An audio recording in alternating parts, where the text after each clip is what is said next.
Olá, bom ter você mais uma vez aqui no Evangelho da Graça. Nós continuamos aí a falar sobre as parábolas do Senhor Jesus. Antes de lermos o texto, eu queria convidar você para se inscrever no nosso canal. Você que está recebendo esse vídeo aí via WhatsApp, você pode clicar no link que vai direcionar você para o YouTube e lá você vai se inscrever no nosso canal. Dar o seu like ou o seu dislike e também deixar os comentários. É muito importante para nós a sua avaliação. Que Deus possa abençoar a sua vida, a sua família e nos ajude a compartilhar para que esse vídeo possa chegar, essa mensagem possa chegar aí ao maior número de pessoas possível. Que Deus abençoe. E no Evangelho de Marcos, capítulo 4, do versículo 30 ao versículo de número 32, nós temos outra parábola.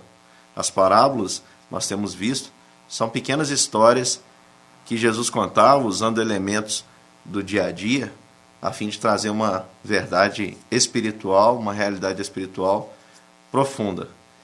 No Evangelho de Marcos, capítulo 4, a partir do versículo 30, diz assim: Disse mais: Aqui assemelharemos o reino de Deus? Ou com que parábola o apresentaremos? É como um grão de mostarda, que quando semeado, é a menor de todas as sementes sobre a terra. Mas uma vez semeada, cresce e torna maior do que todas as hortaliças, e deita grandes ramos, a ponto de aves do céu poderem aninhar-se à sua sombra.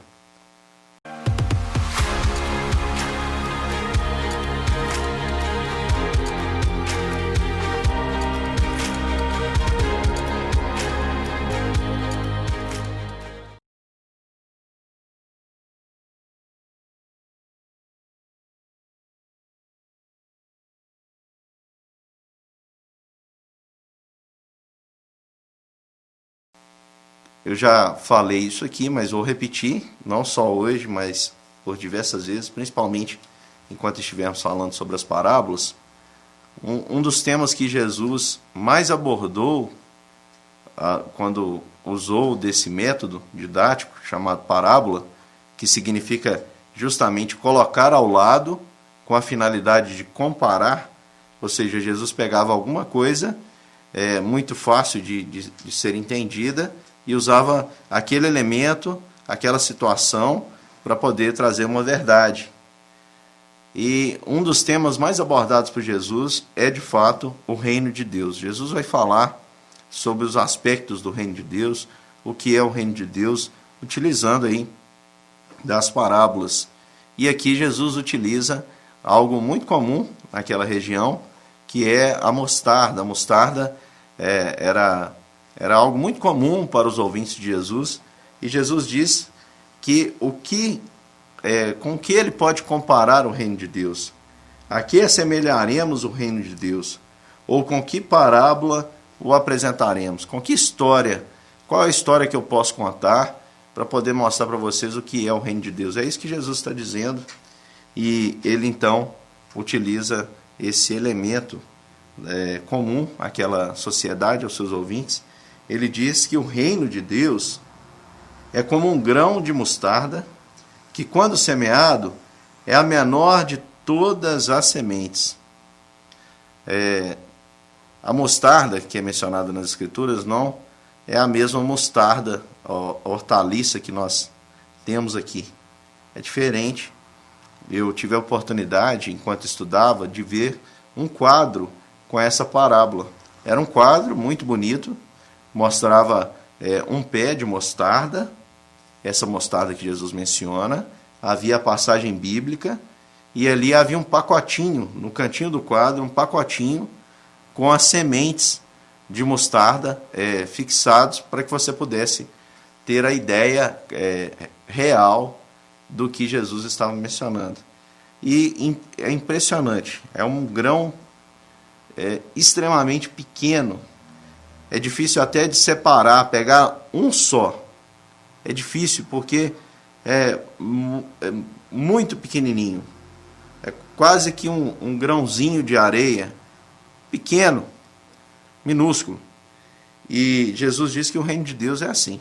Então, peraí, Jesus estava dizendo que o reino de Deus é pequeno? Jesus estava dizendo que o reino de Deus é insignificante? Não. Nós precisamos entender a história em todo o contexto.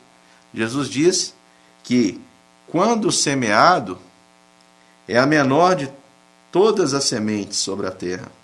Mas uma vez semeada, cresce e se torna maior do que todas as hortaliças e deita grandes ramos ao ponto de as aves do céu poderem aninhar-se à sua sombra.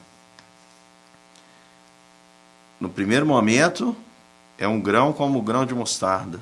Depois cresce e se torna maior do que todas as hortaliças, muito maior do que essa que nós temos aí, que não cresce tanto, né? Mas a desse contexto, diz que ela cresce tanto, ao ponto das aves dos céus poderem aninhar-se à sua sombra. É difícil para a gente entender essa parábola, porque a gente vive em um mundo extremamente imediatista. As pessoas querem as coisas rápidas. Cada vez mais, o homem está buscando a celeridade em todos os seus processos. A gente pode ver hoje que a procura, por exemplo, por comidas instantâneas, por pratos instantâneos, é uma febre, porque as pessoas não querem perder tempo, né? Acham que estão perdendo tempo. E vivemos em um mundo que exige resultados imediatos. E o que Jesus está dizendo aqui é que o reino de Deus é um processo. É um processo quando a gente olha no aspecto macro, porque Deus tem um plano, e esse plano é o estabelecimento do seu reino, até que venha o glorioso dia do retorno de Jesus, para, de fato, desfrutarmos desse reino que ele iniciou aqui na terra, e nós vamos desfrutar para sempre no céu.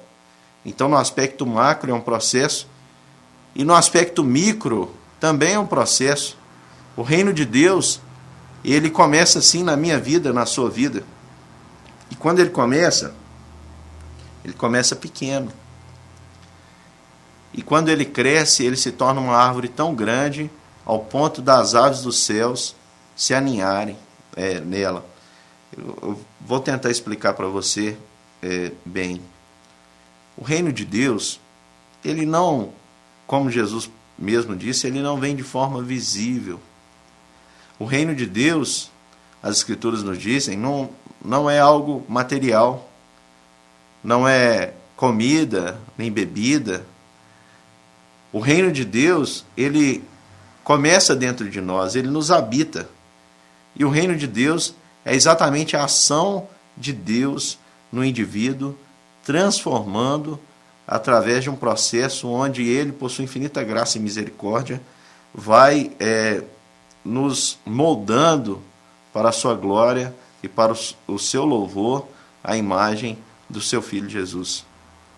A questão é que as pessoas valorizam tantas coisas, valorizam o status social, valorizam a condição financeira, valorizam muitas coisas que são passageiras, os cargos. Tudo isso passa e deixam de dar valor àquilo que realmente é importante e que permanece para sempre, como é o reino de Deus. O reino de Deus chega na nossa vida de uma maneira singela, muitas vezes, de uma maneira simples. Quem olha de fora pode até pensar que não há resultados aparentes, mas com o tempo ele vai se revelando maior do que todas as demais coisas. Até o dia que a gente chega a essa consciência de que a melhor coisa que temos é a oportunidade de sermos chamados filhos de Deus. As aves dos céus vêm se aninhar nessa pequena semente que se torna uma grande árvore. Eu entendo essa história, não há aqui uma interpretação de Jesus quanto ao significado dessas aves dos céus, mas eu entendo que ele se refere aqui àquilo que os céus têm prazer, os anjos têm prazer, porque nada chama a atenção, eu acredito, dos anjos, dos céus, não é? Essas coisas que o homem tanto valoriza, para Deus não são nada, são como nada. Agora, os anjos, todo o céu, tem prazer em ver se cumprir aquilo que Jesus propôs. Porque ele mesmo prometeu que ele vai edificar o seu povo, vai edificar a sua igreja e vai completar a sua missão nesse reino glorioso, no sentido de estabelecê-lo para todo sempre. Que Deus possa abençoar a sua vida e que você possa valorizar cada dia e perceber esse processo na sua vida, dessa sementinha que um dia foi plantada de maneira muito discreta, talvez pelos seus pais, talvez por uma leitura, talvez por uma conversa com um amigo, algo que você ouviu na internet, ou no rádio, na televisão, não sei como. Mas essa sementinha que chegou ao seu coração, do conhecimento de Deus, do conhecimento do amor de Deus, pode ter certeza, ela vai crescer e um dia você vai perceber de maneira visível que ela se tornou maior e mais importante do que todas as demais coisas. Que Deus abençoe e fortaleça isso no seu coração.